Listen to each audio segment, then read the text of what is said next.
Вот, Ольга, что скажете про инвестиции? Ой. Помогите Ольге, пожалуйста. Вот смотрите, какие сардельки классные. И все стоят и смотрят, и никто не помогает. Вот как бы...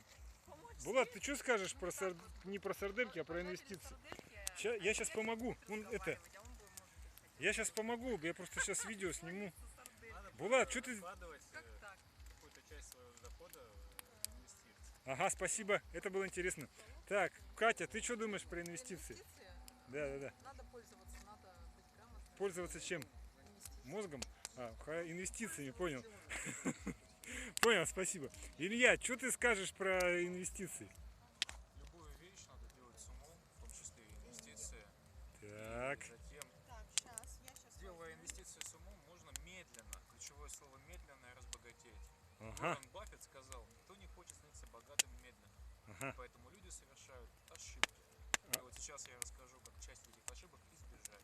Понял. Пускай не сразу, но все-таки прийти к какому-то финансовому благополучию. Спасибо за такое заявление. Про русских все знают, что они хотят быстро. Быструю прибыль. Там, и ездить быстро, и умирать быстро. Ну это ладно. Это я так. Помогите Ольге. Смотрите, она с протянутой рукой уже сколько сидит. Татьяна, что ты скажешь про инвестиции? Что ты думаешь про инвестиции? Я считаю, что инвестировать вообще надо. Я сейчас возьму. Подержи, пожалуйста. Я считаю, что это современная действительность, и нужно, нельзя ее игнорировать, то есть нужно идти в ногу со временем, интересоваться инвестициями и заниматься ими. Понятно, спасибо. Вася, а ты что думаешь про инвестиции? Нечего сказать. Хорошо. Ольга уже сказала? Не, я считаю, что недвижимость в Лондоне. Недвижимость в Лондоне. Очень интересное заявление.